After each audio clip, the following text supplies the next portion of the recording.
Bonsoir. Bonsoir.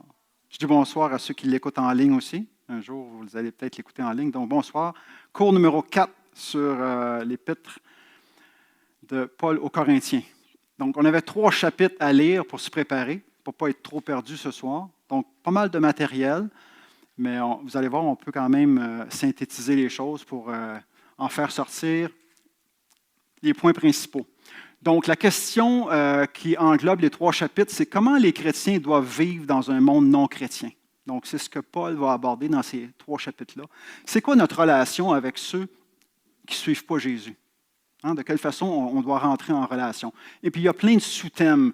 Donc, on va parler de la viande consacrée aux idoles. Donc, ça, c'est ce que Paul va utiliser comme toile de fond pour parler de plein de principes dans notre relation avec le monde non chrétien. Et là, on va parler d'autres sous-thèmes comme freiner ma liberté par amour, le spirituel versus le matériel, s'adapter aux autres dans le but d'en sauver le plus possible, immoralité, tentation, tout faire pour la gloire de Dieu. Donc, vous voyez plein de sous-thèmes là, à travers ces 3 chapitres-là. Donc, j'espère qu'il y a des mots là-dedans que vous reconnaissez de par vos lectures.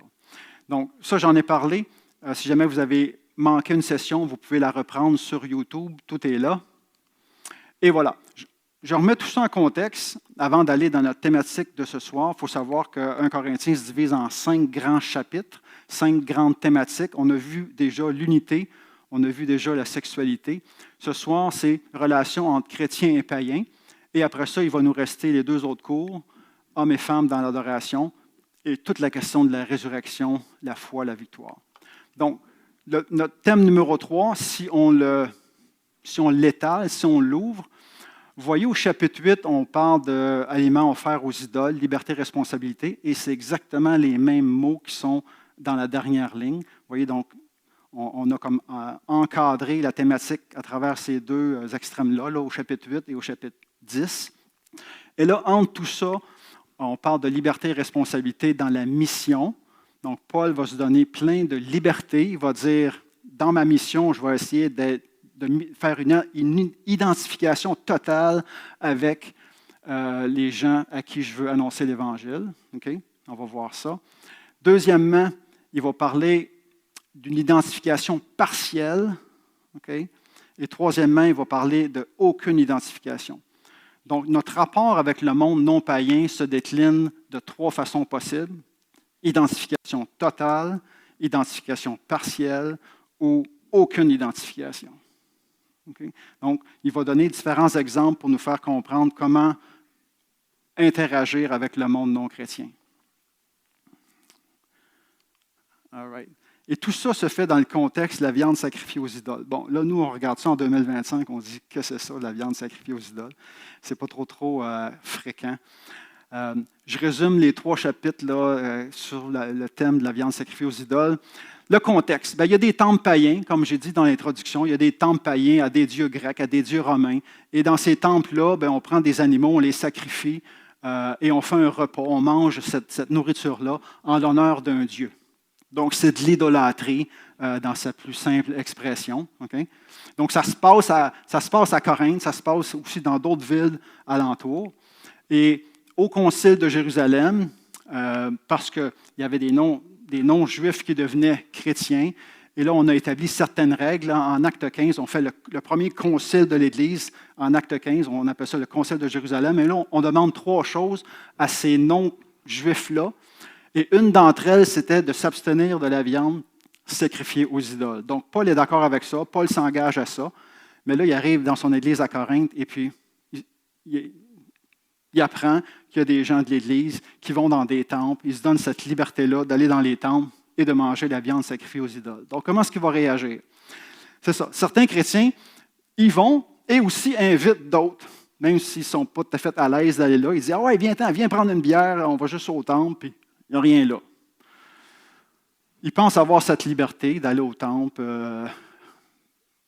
où il se passe de l'idolâtrie, tout comme ils se donnaient la liberté aussi d'aller aux prostituées. C'est la même place. Hein? Donc, il y a un temple, on faisait des sacrifices d'animaux aux dieux, puis dans les petits coins noirs, on pratiquait la prostitution sacrée. Mais c'est toute la même place, cette affaire-là. Donc, on a le mot idolâtrie ici en grec. Donc, ça réfère à quoi? Ça réfère vraiment à la pratique d'aller au temple, de participer au repas, et de commettre l'idolâtrie. Donc, de manger ce qui a été offert aux idoles. Et comment est-ce que Paul va réagir à ça? Avec vigueur. Il va l'interdire pour des raisons éthiques, hein, parce que prends soin de ton frère qui est mal affermi. Et il va le faire au chapitre 10 pour des raisons théologiques. Il va dire non, non, non, c'est de l'idolâtrie. Et puis tu ne devrais pas manger à la table d'un idole et à la table du Seigneur en même temps. Tu es sur la clôture, là, ça ne marche pas. Make up your mind. Okay? Donc, voici un peu le résumé des 3 chapitres. Les fameux Grecs, les fameux Corinthiens, je devrais dire, influencés par la pensée grecque, qui poussait beaucoup sur tout ce qu'on appelle la gnosis, donc la connaissance. C'est important pour les Corinthiens de connaître les choses. Puis là, ils vont dire, un peu dans leur argumentation, ils vont dire 4 choses à Paul.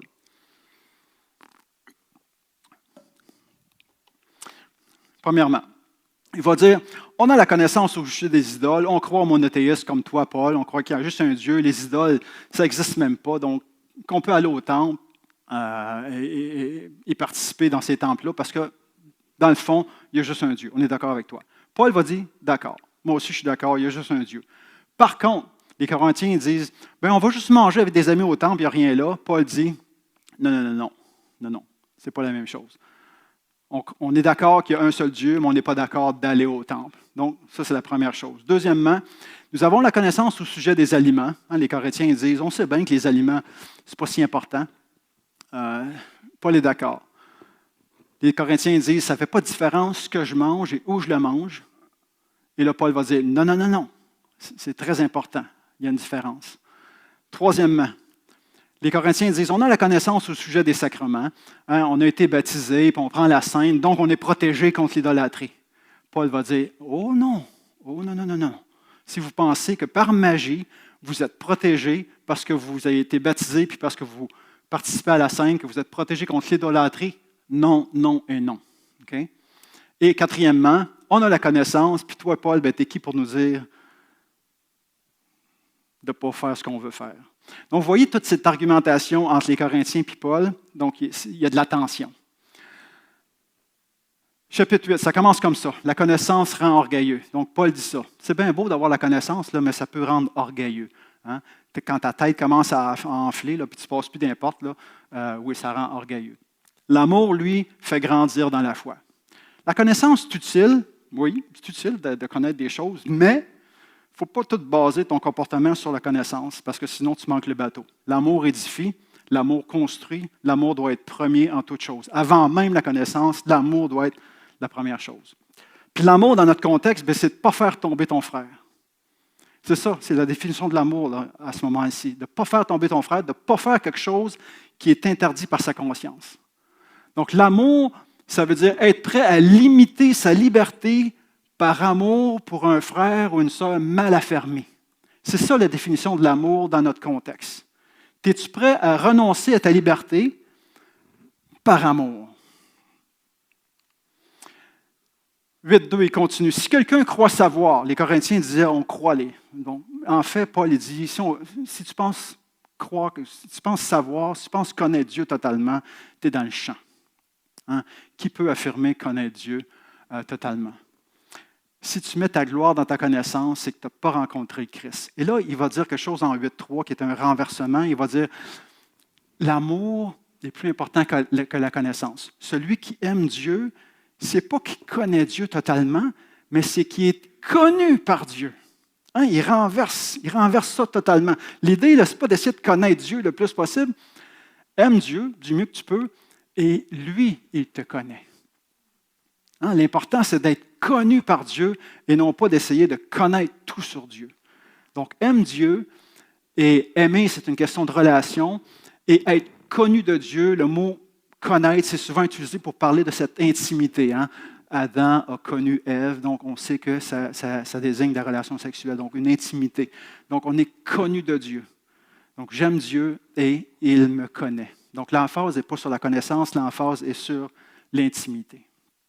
Amen. Donc, là, en 8.4, il va parler d'une affirmation monothéiste que j'appelle. Il va parler du Père, bien entendu, mais il va joindre Jésus là-dedans. Donc, déjà, Ça, c'était difficile à accepter pour les gens de l'époque parce que le monothéisme, selon les Juifs, c'était Dieu seul. Puis là, toi, tu me parles qu'il y en a deux. Il y a le Père et le Fils. Donc, ça faisait des flamèches. Et de plus, dans un contexte où Paul est dans un monde non juif, c'est super courageux de déclarer que Jésus était Seigneur. Parce qu'à l'époque, le Seigneur, c'était César. Hein? C'était lui qui était Seigneur. Et les empereurs, à l'époque, se proclamaient comme des dieux. Ils faisaient des pièces de monnaie, des pièces de monnaie, des effigies à leur nom. Et c'était eux, Dieu. Donc, de déclarer que c'est Jésus Seigneur, c'est très, très courageux dans un contexte polythéiste comme qu'il y avait à Corinthe. Donc, il fait affaire avec des frères qui ont un passé polythéiste. Les Corinthiens, avant de se convertir, certains sûrement allaient au temple, adorer des idoles. Puis là, eux, ils ont des problèmes de conscience. Puis là, on peut se dire, moi, je sais qu'il n'y a pas d'idole, que ça n'existe pas. Je sais que leur croyance est fausse, mais je peux essayer aussi de développer une sensibilité à l'égard de la conscience des autres. Même si je sais que j'ai raison, est-ce que j'ai cette sensibilité par rapport à la conscience des autres, qui ne sont pas rendus au même niveau dans leur cheminement? Hein? Il n'y a pas personne ici dans la salle ce soir qui est rendu au même niveau spirituel. Donc, est-ce qu'on peut, par amour, freiner sa liberté par motif de conscience, pour ne pas être une pierre d'achoppement pour quelqu'un d'autre? Donc, je ne fais rien qui va les offenser. Donc, ça, c'est l'argument éthique de Paul. Si je donne quelques exemples, quelqu'un pourrait dire le corps, ce n'est pas important, le corps, il va mourir, il s'en va dans la terre, donc je peux faire ce que je veux de mon corps, donc je vais aller aux danseuses. Hein? Quelqu'un pourrait dire ça. Si on prend le même argument des Corinthiens, qu'on l'applique aujourd'hui, c'est ça que ça veut dire. Mon corps n'est pas important, donc je peux aller aux danseuses. Deuxième exemple, Bouddha, ce n'est pas un dieu, on le sait que ce n'est pas un dieu, donc je pourrais aller dans un temple, puis le vénérer, puis le prier. Ça veut-tu dire que j'ai cette liberté-là? Pas du tout. Pas du tout. Troisième exemple, la lune, ce n'est pas important pour moi. Est-ce que ça veut dire que je peux aller avec un groupe et adorer la lune un soir de pleine lune? Non. Je suis libre. Mais qu'est-ce qui se passe si quelqu'un me voit en train de faire ça? Quel impact ça va avoir sur les autres? Hein? C'est ce que Paul ajoute dans son argumentation. Tu ne le fais pas juste pour la conscience, tu le fais aussi parce que tu vas être vu. Et quel impact ça va avoir? Donc, on continue dans notre chapitre 8. Paul va dire, ce n'est pas un aliment qui peut me rapprocher du Seigneur. Wow! Ça, c'est toute une déclaration pour un pharisien qui suivait la loi juive à la lettre et les aliments cachers, etc. Puis il est en train de dire, ce n'est pas un aliment qui peut me rapprocher du Seigneur. Wow! Ça, c'est une question de liberté là, totale. Il n'y avait pas ça avant. En suivant le judaïsme, il y avait des choses strictes à suivre. Et Paul fait cette déclaration anti-cachère. Donc, se rapprocher de Dieu ne se fait pas en suivant des règles. Que ce soit à travers la circoncision, à travers les fêtes, les 3 grandes fêtes par année, ou à travers le sabbat, etc. Donc, il dit, ce n'est pas comme ça qu'on gagne la faveur de Dieu. C'est par la foi en Jésus-Christ. Il va marteler tout le temps ce point-là. Et là, il va dire, c'est ça, en 8-9, faites bien attention à ce que votre liberté ne fasse pas tomber dans le péché ceux qui sont mal affermis. Et là, le principe du chapitre 8. On est libre, on a été libéré en Jésus-Christ, mais qu'est-ce que tu fais de ta liberté? Est-ce que ta liberté est filtrée par l'amour? C'est ça qu'il dit en fait. Si quelqu'un te voit, en 8-10, donc être sensible à ce que je dégage, à la façon que je suis perçu. Ça veut-tu dire rester dans ma chambre parce que je suis toujours peur d'être jugé? Non. Mais avoir quand même une sensibilité par rapport à l'effet que j'ai sur les autres et en tenir compte. Donc, le danger, c'est d'être imité, en fait. C'est ça qu'il développe au chapitre 8. Le danger que quelqu'un me voit et qui commence à m'imiter. Donc, là, c'est grave, là, en 8-12. Il dit, si vous péchez de la sorte envers des frères ou des sœurs, en blessant leur conscience qui est faible, vous péchez contre le Christ lui-même. Wow! Wow! Ça, c'est fort, là. Hein? Je ne peux pas juste me foutre d'un frère, parce qu'en me foutant de mon frère, je me fous du Christ. C'est ça qu'il est en train de dire. Hein? Le Christ, il habite dans ce frère faible. Donc, je ne peux pas juste le mépriser, parce que le Christ habite dans ce frère faible. Pécher contre mon frère, c'est l'équivalent de pécher contre le Christ lui-même. Hein? Le Christ s'identifie beaucoup aux frères faibles. Ça revient comme en Matthieu 25. Si vous avez donné un verre d'eau à quelqu'un qui a soif, c'est à moi que vous l'avez fait. Vous voyez comment Jésus s'identifie à la personne dans le besoin, aux frères faibles tout le temps. Wow! Donc, respecter le cheminement des autres. Comme j'ai dit tantôt, il n'y a personne qui a le même cheminement. Donc, respectons où on est rendu. Soyons prêts à limiter notre liberté. Et puis, dans une société de droit comme en 2025, ce n'est pas un message très, très populaire. Hein? Limiter nos droits. Hein? Mes droits, c'est tout ce qu'on entend à TV, les grèves, tout ça. C'est mes droits, mes droits, mes droits. Mais où sont tes responsabilités comme être humain, comme chrétien, à l'endroit des autres? Donc voilà, freiner ma liberté par amour.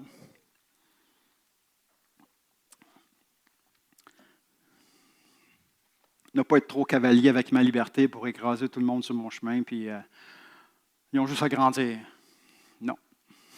Ça prend un peu plus de sensibilité que ça. Donc, il y a certainement des comportements qu'on voit dans l'Évangile. Ici, on parle de prostitution sacrée, d'idolâtrie, des comportements qui sont incompatibles avec la foi chrétienne. Je fais un clin d'œil au chapitre 6 aussi. On fait mention de différents comportements aussi qui ne sont pas compatibles avec la foi chrétienne. Et après ça, liberté, oui, mais il y a quand même des choses qui ne sont pas permises. Et là, Paul, pour adresser ça, il ne commence jamais avec le comportement, il commence toujours avec l'identité. Et ça, c'est une clé pour nous aussi. Les gens parmi vous qui faites de l'accompagnement, c'est important dans notre approche de commencer avec l'identité de la personne, de fonder la personne qui elle est en Christ, avant même de parler des comportements, de parler qui elle est en Christ. Tout le temps, on voit ça dans les Épîtres, hein, comme en Éphésiens. Il va passer 3 chapitres à leur dire « Voici ce que vous êtes, voici ce que vous êtes, voici ce que vous êtes. » Et les 3 derniers chapitres d'Éphésiens, voici les comportements qui devraient suivre si vous avez compris qui vous êtes. Donc ça, c'est important de comprendre ça. Toujours établir les gens dans leur identité en Christ avant de commencer à dire ben, « tel comportement que tu devrais corriger, puis ça, c'est pas bon, puis non. » Ce n'est pas qu'on laisse faire les comportements, c'est qu'il faut commencer à la bonne place avec qui ils sont en Jésus-Christ. Jusqu'où va cette limite? Hein? Jusqu'où va cette limite, sachant qu'il y a un danger que je sois imité, que je sois vu, que je sois mal perçu? Jusqu'où va cette limite? Ce qui est le fun, c'est que Romains 14 donne un bon équilibre à ce qu'on discute ce soir. Romains 14 reprend aussi cette dynamique de viande consacrée aux idoles et voici la lumière qu'il apporte. Il va dire que celui qui mange les viandes sacrifiées aux idoles ne méprise point celui qui ne mange pas. Hein? Moi, j'en mange, moi, je pense que j'ai cette liberté-là, puis toi, tu n'en manges pas, je te méprise, tu es un faible dans la foi, puis je me fous de toi. Non, ça, ce n'est pas acceptable. Et l'inverse, qu'est-ce qu'il fait? Que celui qui ne mange pas ne juge pas celui qui mange. Vous voyez, c'est dans les deux sens. Dans un sens, il y a du mépris, puis dans l'autre sens, il y a du jugement. Les deux sont à éviter. Donc, interdiction à ceux qui se sentent offensés de juger et d'imposer leurs convictions. Parce que toi, tu ne fais pas quelque chose, que tu dois imposer cette conviction-là à tout le monde. Hein? Si toi, tu ne veux pas prendre d'alcool, fine, mais ça ne veut pas dire que tout le monde doit se priver d'alcool. Et je pourrais vous donner 1000 exemples comme ça. Et ça, on est fort actuellement là-dessus. Parce qu'on développe une conviction comme chrétien, puis tout d'un coup, on pense qu'on doit l'imposer à tout le monde. Parce que moi, j'y crois, moi, j'ai développé cette conviction-là, et soudainement, il faudrait que tout le monde fasse comme moi. Wow! On se garde une petite gêne. C'est bon? Donc, vous voyez, j'ai mis ça ici, établir l'identité en premier. Il y a une pyramide de besoins ou d'identité. Donc, l'identité est importante, c'est la deuxième ligne ici. C'est plus important que les comportements qui viennent à la suite, qui vont découler. Là, on rentre dans une section où Paul commence à défendre son apostolat. Hein? Ce qu'on sait, c'est qu'il a beaucoup été attaqué dans son apostolat, dans son leadership, dans sa qualité d'apôtre. C'était pas facile pour Paul. Hein? Il a eu difficile. Il s'est fait critiquer, il s'est fait chialer. Il a dit toutes sortes de bobards. Et là, encore une fois, il doit défendre son apostolat en face de l'Église de Corinthe. Une Église qui a établi. 5 ans après, ils disent « T'es qui, toi? » On a entendu d'autres prédicateurs, Céphas, puis Apollos, puis ils sont meilleurs que toi. Pauvre Paul, il ne l'a pas eu facile. Et lorsqu'il défend son apostolat, c'est quoi son but? En fait, il va donner un exemple de limiter sa liberté. Hein, on vient d'en jaser, là, le principe. Bien, il va se donner un exemple. Il va dire, regardez comment moi, j'ai limité ma liberté pour le bénéfice de la bonne nouvelle. C'est quoi l'exemple qu'il donne? Il va donner l'exemple de son support financier. En gros, là, ce qu'il va dire, c'est que j'ai le droit, comme apôtre, de recevoir des sous de votre part et je l'ai refusé comme principe. Donc, j'ai limité ma liberté pour ne pas être une pierre d'achoppement pour vous, puis pour ne pas limiter le progrès de la bonne nouvelle dans vos vies. Okay? Si on regarde ça plus en détail, les versets 1 à 18, il y a 2 sections, les versets 1 à 12, qui est un chiasme, mot-clé, chiasme, avec un verset de l'Ancien Testament en plein au centre, ne muselle pas le bœuf qui foule le grain. Hein? Quand un grain, il travaille dans le champ, s'il veut manger en même temps des épis, là, ben laisse-les faire. Hein? Il a le droit. Il a le droit de manger de son œuvre. Donc, il va prendre ça pour dire, ben moi, je travaille parmi vous. Moi aussi, j'ai le droit d'être supporté financièrement par vous. Je vous nourris spirituellement. C'est correct si vous me supportez matériellement. Hein? Paul fait cette équation entre le spirituel et le matériel, ça ne le dérange pas. Il n'est pas constipé du tout de parler d'argent, comparativement à nous en 2025. Mais ça, c'est un autre prêche. Il y a un autre chiasme, les versets 12 à 18, et le verset centre, le verset climax, c'est « J'aurai une récompense si je cède volontairement mes droits ». Dans la tête de l'apôtre Paul, là, il y avait une obligation de faire des choses, mais quand il allait au-delà, comme céder volontairement ses droits, il pouvait s'attendre à avoir une récompense du Seigneur. Donc, vous voyez comment ça fonctionne dans son esprit? Et puis, il va encourager les chrétiens aussi à faire la même chose, à le suivre, à le limiter. Il va dire, imitez-moi alors que j'imite le Christ. Donc, si on regarde ça plus en détail, il y a une insistance rigoureuse là, dans ces versets-là sur son droit d'être soutenu. Puis c'est quoi le lien avec la viande sacrifiée aux idoles qu'on vient de parler? Bien, il était libre. Il était libre de recevoir un salaire. Il l'a refusé pour ne pas être une pierre d'achoppement, pour devenir un modèle de... Ça ressemble à quoi freiner sa liberté? Hein? On a parlé du principe, je vous donne un exemple de ma vie. Freiner ma liberté, ça veut dire ça. Pourquoi? Pourquoi est-ce qu'il fait ça? Ce qui le motive, c'est d'en gagner le plus possible. On va voir l'apôtre Paul, là, c'est un passionné de l'évangélisation.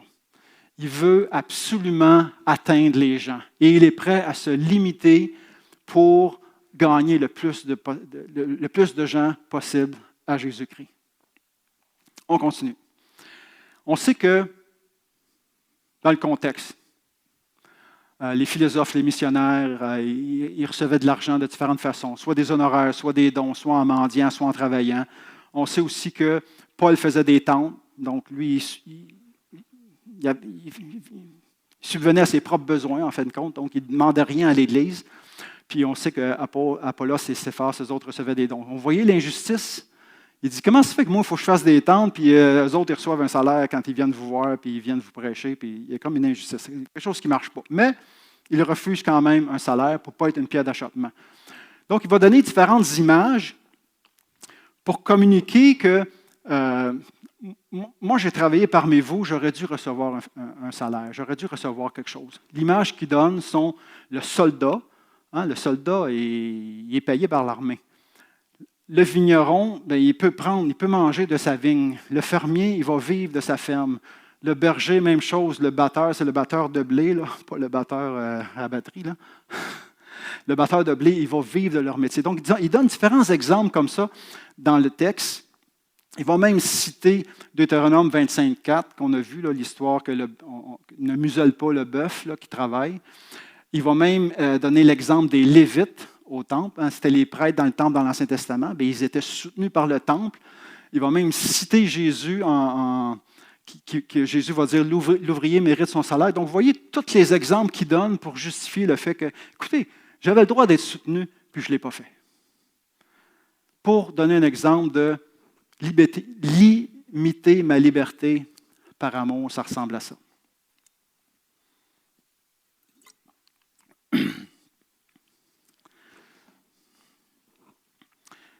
Le fameux lien entre le spirituel et le matériel. Ce n'est pas la seule place où Paul fait ça dans les Épîtres. Et nous, on n'est pas tellement à l'aise de faire ce lien-là entre le spirituel et le matériel. Son argument, c'est « j'ai investi spirituellement en vous, je devrais recevoir matériellement. Hein? » C'est simple comme ça. Pour nous, là, on est comme « il nous pousse des boutons quand on parle d'argent dans l'Église. Hein? » On devient tous allergiques. On devrait prendre modèle sur Paul. Il avait une liberté d'en parler. Donc, volontairement, il ne prend pas le support pour ne pas faire un obstacle, pour montrer la vraie nature de l'Évangile, que c'est un don gratuit. Donc, il dit, j'ai prêché en tant qu'esclave, puis bien, comme un esclave, ça n'a pas de salaire. Sauf que mon salaire, c'est quoi? Mon salaire, c'est offrir gratuitement la bonne nouvelle. C'est ça mon salaire. Renoncer volontairement au droit que me confère ma qualité de prédicateur. Et Paul était fier de ça. Okay? Se libérer du pouvoir de l'argent afin de ne pas bloquer la bonne nouvelle. Wow, ça devrait nous parler. Comme chrétiens, comme Église, se libérer du pouvoir de l'argent pour ne pas bloquer la bonne nouvelle. J'ai donné un exemple des indulgences. Hein? Si on recule là, 500-600 ans, là, hein? On mélangeait argent et pardon. Hein? C'était un beau caca. C'est enregistré, je devrais faire attention à ce que je dis. Hein? Plus près de nous, les télévangélistes. Hein? Envoyer des dons parce que je dois m'acheter un deuxième jet pour évangéliser le monde. On mélange argent et foi chrétienne. Okay? Il faut faire attention. Paul avait la sagesse de séparer les deux. Hein? Il voulait être libre financièrement. Des fois, j'ai déjà participé, je pensais à ça, je suis allé dans d'autres églises, puis il y avait beaucoup de multi-level marketing. Okay? Usana, Amway, il y en existe plusieurs. Là. Puis l'Église, bien, c'est une belle place parce qu'on s'aime, hein, puis on veut tous s'aider. Mais moi, je trouve qu'on devrait se garder une petite gêne. Parce que quand l'argent se met dans nos relations fraternelles, ça vient, je ne dirais pas le mot que j'avais en tête, ça vient ternir la qualité de la relation. Ton frère devient un client potentiel, un signe de pièce. C'est pour ça que je pense que dans les églises, on devrait limiter ce genre d'activité-là. C'est mon opinion bien personnelle, mais je vous la partage. L'application pour nous. Est-ce que je suis prêt à restreindre mes droits pour libérer l'Évangile? Hein? C'est ça l'application de cette partie-là qu'on vient de voir. De quel droit est-ce que tu es prêt à te limiter pour permettre à l'Évangile d'être proclamé, d'être reçu? Hein? Ça va faire partie de vos discussions de petits groupes après. Donc,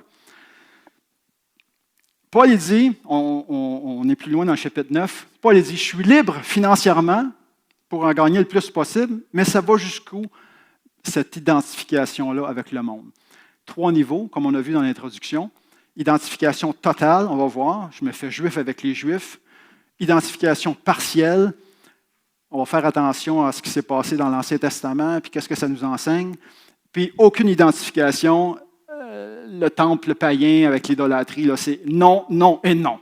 Okay? Donc, on voit ça en détail, un après l'autre.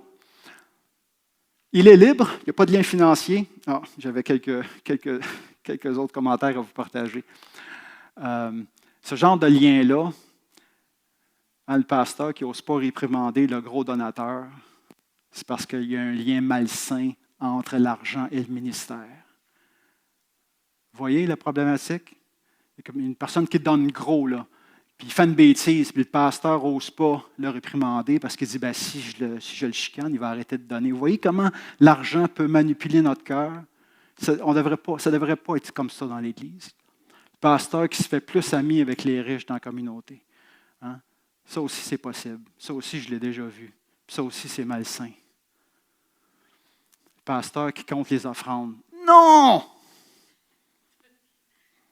Je vois ça dans des églises des fois, les petites églises, là, je nomme pas de place, là, mais j'ai déjà vu ça.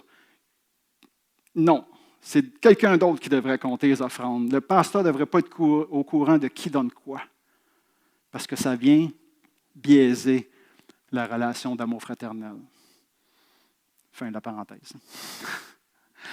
Les chapitres 9 et 10, beaucoup d'emphase sur s'adapter, s'adapter, s'adapter. Donc, est-ce que vous êtes des gens qui s'adaptent facilement, qui s'adaptent aux autres, dans le but pour en sauver le plus possible à Jésus-Christ? Donc, il va parler de 4 différents groupes où il s'identifie avec ces 4 groupes-là. Le premier groupe, il va dire, je vais essayer de vivre comme un Juif avec les Juifs. Okay? Les Juifs ont certaines coutumes et Paul était prêt à adopter ces coutumes-là pour les gagner à Jésus-Christ. Vous voulez manger de la viande cachère? Je vais manger de la viande cachère avec vous. Ça ne me dérange pas. Vous voulez pratiquer le sabbat le samedi? Je vais pratiquer le sabbat le samedi. Ça ne me dérange pas. Pourvu qu'il y a une porte, puis on parle de Jésus-Christ un moment donné. Donc, il était prêt à pratiquer ces coutumes-là pour en gagner le plus à Jésus-Christ. Il ne les pratiquait pas. Il avait cessé de les pratiquer, donc la circoncision, et puis il ne l'obligeait plus, ou la viande cachère, ou les fêtes, ou le sabbat, tout ça. Paul avait tout mis ça de côté. Il savait que ça n'avait pas d'incidence sur sa relation avec Dieu, sur la faveur que Dieu avait sur lui. Par contre, il pouvait le permettre. Si tu veux continuer à le pratiquer, ces choses-là, si tu veux continuer à faire une distinction entre ce que tu manges, et tout ça, il dit, ça ne me dérange pas, mais ne pense pas que ça te permet d'avoir la faveur de Dieu. Et de là la différence. Okay? Donc, je me fais juif avec les Juifs. Est-ce qu'on est prêt, nous, à s'adapter avec les gens qui ont peut-être des coutumes différentes de nous? Je ne vous parle pas d'aller dans le péché, là. Je vous parle juste de pratiquer des coutumes pour les gagner à Jésus-Christ. Donc, il dit ça. Deuxième groupe, vivre comme sous la loi de Moïse, bien que je n'y sois pas assujetti. Paul, il n'était plus sous la loi. C'était plus important. Mais s'il connaît quelqu'un qui est sous la loi, bien, il était prêt lui aussi à se mettre sous la loi pour le gagner à Christ. Hein? Donc, il limite sa liberté, il s'adapte par amour. Les deux suivent la loi, mais pas pour la même raison. Il y en a un qui suit la loi parce qu'il pense qu'il va gagner la faveur de Dieu, l'autre suit la loi pour le gagner à Christ. Les deux ont le même comportement, mais les motivations sont bien différentes. Hein? Donc, il ne faut pas se fier toujours à ce qu'on voit avec nos yeux. On ne sait pas ce qui se passe dans le cœur des gens. Amen? Donc, le troisième groupe, ceux qui ne sont pas sous la loi. Hein? Donc, la plupart des Corinthiens étaient des non-juifs, donc eux, ils n'étaient pas sous la loi de Moïse. Donc, Paul dit, à ceux qui ne sont pas sous la loi, ben moi non plus, je ne me mets pas sous la loi. Sauf qu'il va faire un jeu de mots, il va dire, je me mets plutôt sous la loi du Christ. Hein? Je ne suis plus sous la loi de Moïse, mais je suis sous la loi de Christ. Je suis sous la loi de l'amour. Hein? Il va faire un petit jeu de mots comme ça. Donc, l'amour va toujours être primaire. Et continue. Quatrième groupe, avec les chrétiens mal affermis, ben, je vais m'adapter. Je vais limiter mon comportement versus les chrétiens mal affermis. Je me fais tout à tous, je m'adapte, je limite la liberté. Toujours dans le but d'en gagner le plus possible. Donc, l'application pour nous, à rediscuter dans les petits groupes tantôt, c'est m'adapter, ça veut dire quoi? En tant qu'Église, en ce moment, on est en train de s'adapter. Hein, on vise à être une Église plus ce qu'on appelle en anglais seeker sensitive. Donc, d'être sensible pour le chercheur de Dieu, pour la personne qui rentre à l'Église, puis il n'y a pas tout le patois de Canaan, là, lavé dans le sang de l'agneau. Là. Ça veut dire quoi, ça, pour la personne qui vient ici pour le premier dimanche? Ça veut dire rien. Encore une fois, il y a des mots qui sortiraient, mais vu que c'est enregistré, je me limite. Je limite ma liberté par amour.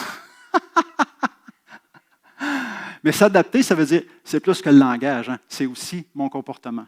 Je demeure toujours dans les règles de l'éthique, mais est-ce que je suis prêt, est-ce qu'on est prêt, Église de Rosemère, à s'adapter pour accueillir? Je ne peux pas interagir avec le groupe, excuse-moi, vu que c'est enregistré. Donc, de quelle façon t'adaptes-tu pour gagner ton entourage à Jésus? Ça inclut ton voisin, ça inclut ton collègue de travail, ça inclut peut-être ton conjoint non chrétien, ça inclut tous les gens qui sont autour de toi. D'être prêt à s'adapter jusqu'à une certaine limite. Hein? Je ne vous demande pas d'aller dans le péché, là, mais on peut faire un bout de chemin pour être mieux compris, pour que la bonne nouvelle soit mieux accueillie parmi ceux qui nous entourent.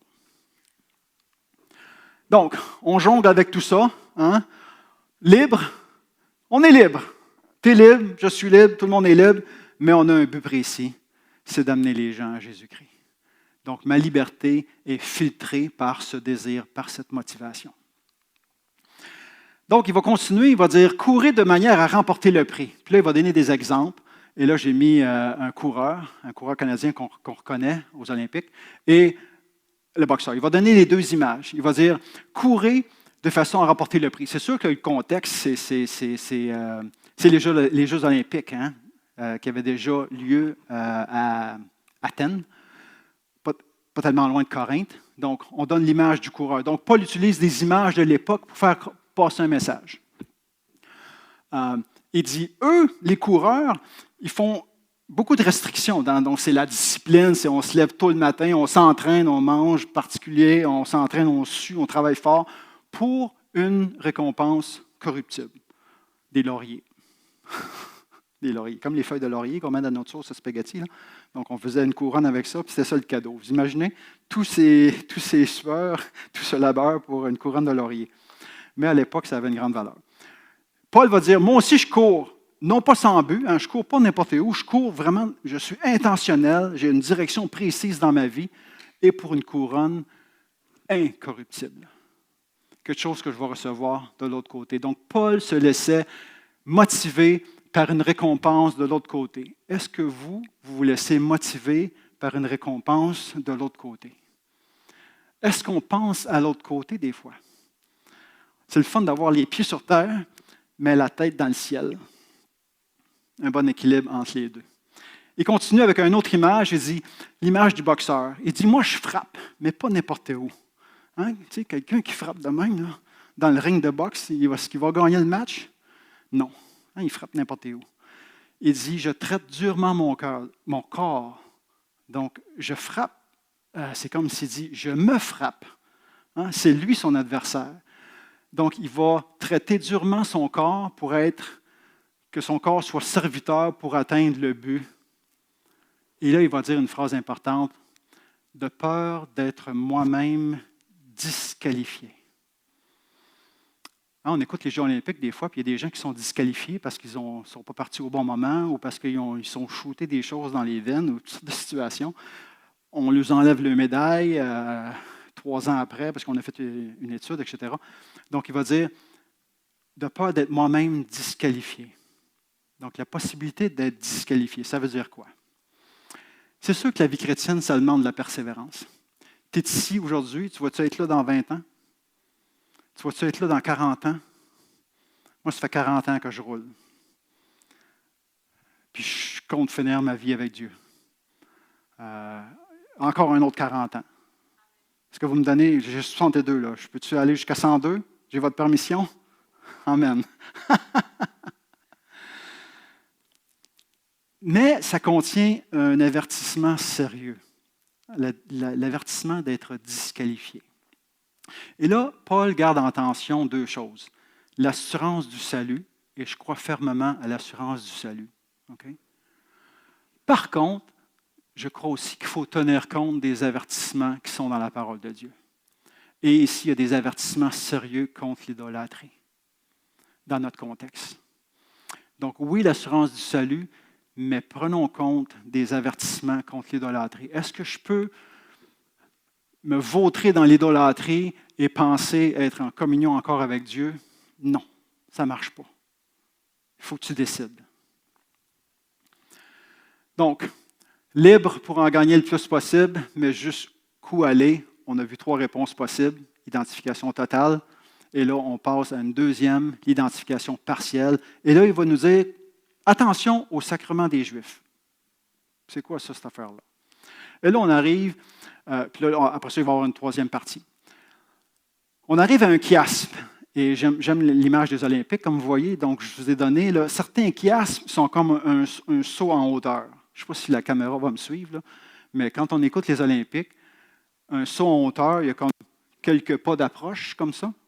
Après ça, une accélération. Après ça, c'est la barre. Puis après ça, on atterrit dans le tapis. Hein?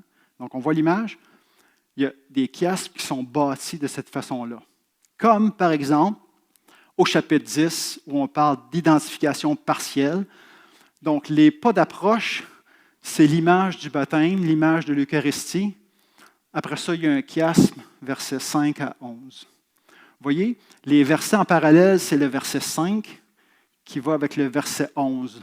Ils ont péri dans le désert. Il parle de qui? Certains dans l'Ancien Testament qui ont péri. Ils n'ont jamais atteint la terre promise. Okay? Pour nous, verset 11, dans notre quotidien, c'est « prends garde de ne pas tomber ». Verset 6, avertissement pour nous, va avec le verset 9, 2 versets en parallèle. Avertissement pour nous. Ce qui s'est passé, ce qu'on voit dans l'Ancien Testament, c'est un avertissement pour nous. Verset 9, instruction pour nous. Et là, on arrive au centre du chiasme. Il va donner 4 exemples dans l'Ancien Testament. Un exemple d'idolâtrie, un exemple d'immoralité, un exemple où le peuple juif a tenté Dieu et un exemple où ils ont chialé contre le leadership qui était Moïse. On développe ça tranquillement.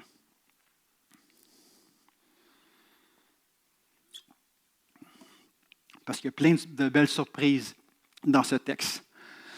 Donc, on réfère à l'histoire de l'Exode dans l'Ancien Testament. C'est ça le contexte. Donc, l'apôtre Paul va puiser dans l'Ancien Testament pour écrire sa lettre aux Corinthiens. Il va parler du rocher.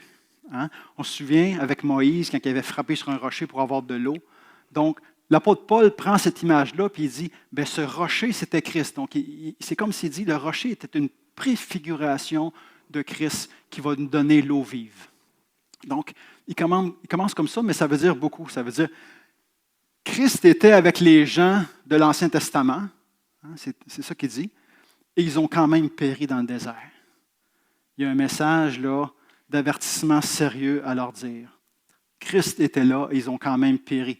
Vous, Corinthiens, hein, vous avez Christ, mais est-ce que vous allez être disqualifiés? C'est la question. Nos ancêtres n'ont pas obtenu le prix, la terre promise. Donc, il va dire une chose particulière. Il va dire, même s'ils ont été baptisés, donc il va parler de l'image du baptême. Ils ont été baptisés à travers Moïse, à travers la mer. On se souvient de la traversée de la mer, tout ça. Là. Donc, ils ont été baptisés à travers la mer. Ils ont été nourris spirituellement aussi avec la manne. Hein? Donc, 2 images du baptême et de la Sainte Seine. Quand on lit ça au début, là, honnêtement, là, ça peut être un peu mêlant. Donc, il va donner, c'est quand même ces 2 images-là, 2 préfigurations du baptême et de la Seine. Il va leur dire, ils ont passé à travers ces 2 sacrements-là. Vous aussi, les Corinthiens, vous êtes passés à travers le baptême et la Sainte Seine. Et Dieu n'a pas toléré l'idolâtrie dans l'Ancien Testament. Est-ce qu'il va le tolérer dans le Nouveau Testament? Non. Donc, ce n'est pas parce que tu as été baptisé puis tu prends la Sainte Seine que tu es protégé puis tu peux faire n'importe quoi. Prends l'avertissement au sérieux. Ces sacrements ne vous protégeront pas de l'idolâtrie par magie. Donc, c'est comme ça qu'on peut lire les versets 1 à 13. Les sacrements des Juifs, je fais référence à l'histoire de l'Ancien Testament. Donc, on continue. Ces 4 choses, il donne 4 exemples, sont arrivés pour nous servir d'exemple. Il va dire ça. Donc, ces 4 choses-là, c'est quoi? C'est l'idolâtrie, l'histoire du veau d'or. On se souvient, l'histoire du veau d'or avec Moïse. Il redescend de la montagne, le peuple a fait un veau, ils l'ont décoré avec de l'or, puis là, il l'idolâtre, puis il dit, c'est toi qui nous as sauvés. Puis vous voyez, Moïse, il capote. Et quand on décrit cette scène-là, on dit le peuple se leva pour se divertir, et ça a vraiment une connotation sexuelle, ce mot-là. Donc, ce qu'il est en train de dire, c'est que ça s'est passé dans l'Ancien Testament. Vous êtes en train de faire la même, s'il vous plaît, d'affaires à Corinthe quand vous allez dans le temple voir les prostituées et manger de la viande sacrifiée aux idoles. Deuxième exemple qui donne un exemple d'impudicité, pornéia serait notre mot en grec, où les Juifs sont allés vers des prostituées moabites. Donc, un autre exemple. Et vous faites la même affaire quand vous allez voir les prostituées au temple, vous, les Corinthiens.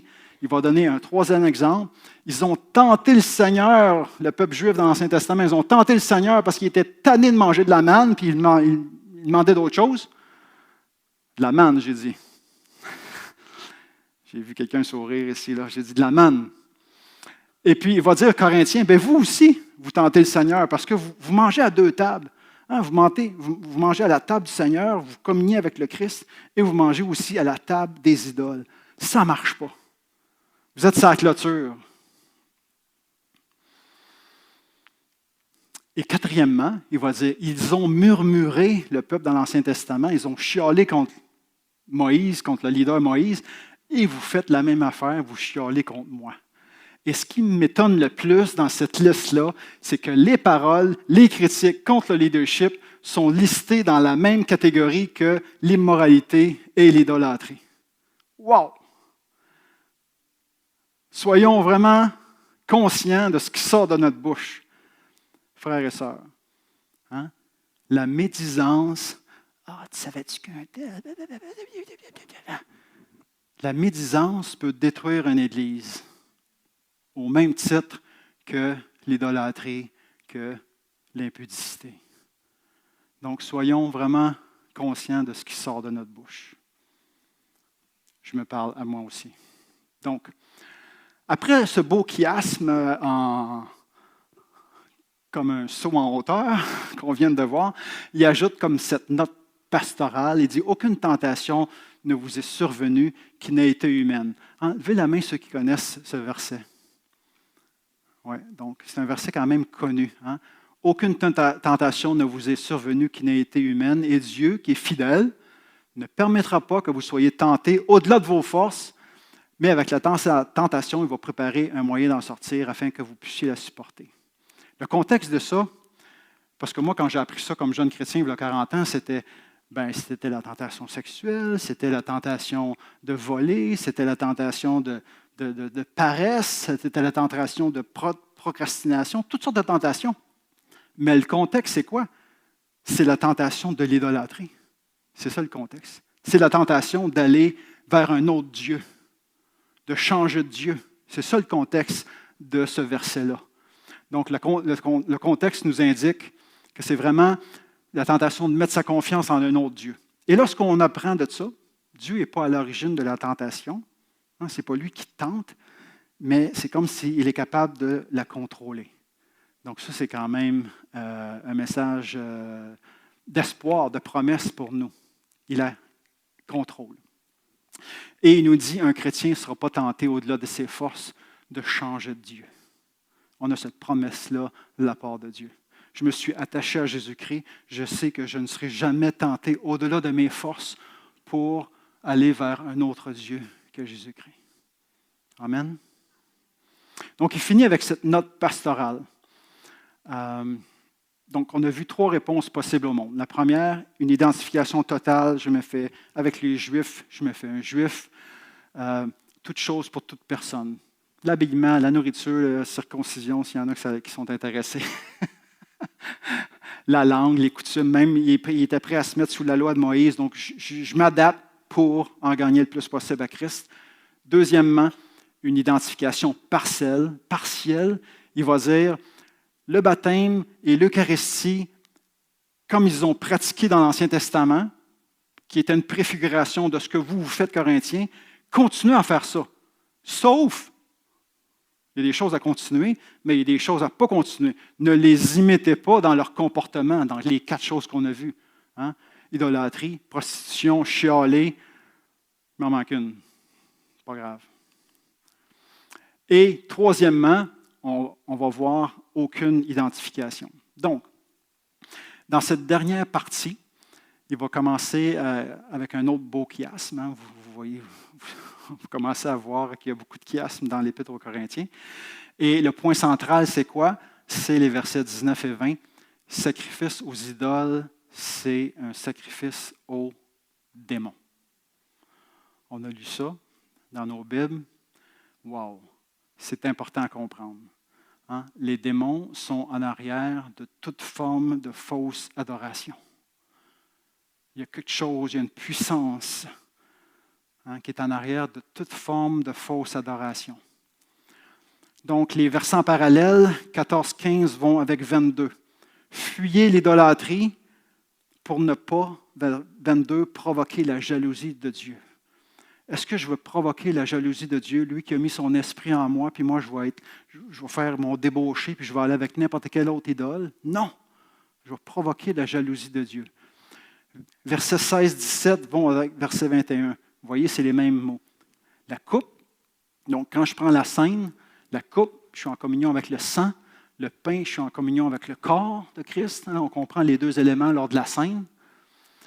Verset 21, la coupe du Seigneur, puis la coupe des démons. C'est quoi cette affaire-là? Quand tu vas dans le temple, puis tu manges ce sacrifice, c'est comme si tu étais en communion avec des démons. Puis le dimanche, tu prends la communion avec le Seigneur, puis le samedi soir, tu vas en communion avec les démons. Ça ne marche pas. Tu sais? Il y a une incompatibilité. On développe ça un petit peu. Fuir l'idolâtrie, une interdiction formelle de l'idolâtrie. Il amène des arguments théologiques. Tantôt, il y avait des arguments éthiques. Fais attention à ton frère qui est faible, si tu vas dans le temple. Maintenant, il amène des arguments théologiques. Il va dire non à l'idolâtrie parce que partager un repas sacré, c'est l'adoration d'une déité, d'une divinité, d'un dieu, d'une idole. Puis l'idolâtrie, c'est relié au démon. Donc, pour cette raison-là, non, non et non. La scène, qui est la coupe et le pain, c'est la communion avec le corps du Christ. Et le corps a 2 sens. Le corps du Christ, le Christ lui-même, mais aussi le corps du Christ, l'Église. Quand je prends la scène, je suis en communion avec Dieu, mais je suis en communion aussi avec mes frères et mes sœurs. C'est une communion en 2 sens. Et c'est ce qu'il va dire aussi au verset 17. Il va parler d'un seul pain. Il va parler de l'unité des chrétiens. Nous sommes plusieurs, mais un. Il va dire, les idoles sont rien, mais attention de ne pas communier avec les démons. Je suis d'accord que ça n'existe pas, les idoles. Ils n'ont pas de puissance. Une idole n'a pas de puissance. Mais en arrière de l'idole, il y a une puissance. Et c'est Satan et ses démons. Il va dire, on ne peut pas appartenir à ces 2 clubs-là. Faites-vous l'idée. Des démons sont derrière toute fausse adoration. Je passe par-dessus ça. Dieu est jaloux. J'ai mis une petite image ici là, d'une personne qui est sous l'emprise de forces maléfiques.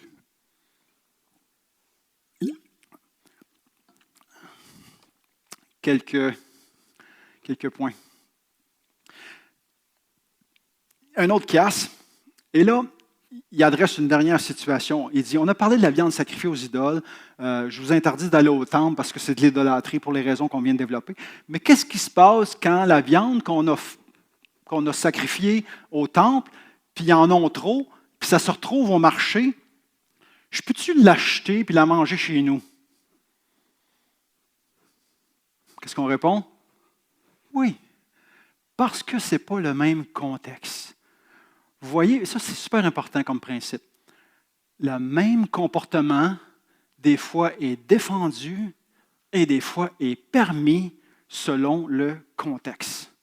Et ça, on n'aime pas ça, nous, les chrétiens, parce qu'on aime ça, le blanc et le noir, et puis c'est comme ça, puis c'est toujours comme ça. Mais ce n'est pas ça qui nous est enseigné ici. Il dit, réfléchis un petit peu au contexte avant de tirer des conclusions, puis avant de commencer à tirer sur tout le monde. Parce que le même comportement, manger de la viande qui était sacrifiée aux idoles, au temple, c'était défendu parce que c'était de l'idolâtrie, mais si c'est du restant, puis tu veux en prendre, parce que c'est de la viande cheap et accessible pour des gens pauvres à Corinthe, OK? Puis ils veulent en manger chez eux, c'est correct. Sauf, il y a une exception. S'il y a quelqu'un qui est attablé avec toi et qui dit « Hey, Paul, tu manges cette viande-là, tu savais-tu qu'elle a été sacrifiée aux idoles? » Là, il dit non. Là, il dit « Arrête d'en manger pour pas salir sa conscience. » Parce que lui, il a un problème à ce moment-là. Là. Lui, il n'est pas libre. Alors, encore une fois, Paul dit « Tu peux en manger dans tes maisons, cette viande-là, il n'y a pas de problème. Ce n'est pas de l'idolâtrie. Sauf s'il y a quelqu'un qui a un problème de conscience, encore une fois, je vais limiter ma liberté pour mon frère. Amen? Ah, boy, ça va vite. Voilà ce que j'ai dit. Je vais juste voir si je n'ai rien manqué d'important. 10.31, quand même, c'est sa conclusion. Soit donc que vous mangiez, soit que vous buviez, soit que vous fassiez quelque autre chose, faites tout pour la gloire de Dieu. Ça, c'est des gestes banals de la vie. Hein? Manger, boire. Hein? Ce n'est pas juste quand je vais à l'église que je veux adorer Dieu. C'est dans tout ce que je fais. Dans tout ce que je fais. Aujourd'hui, je pelletais de la roche pour aider ma fille dans sa cour. Tu sais?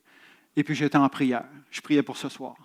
Donc, peu importe ce qu'on fait, hein, on peut être en prière. Notre vie peut être une prière. Notre vie peut être une adoration. Amen.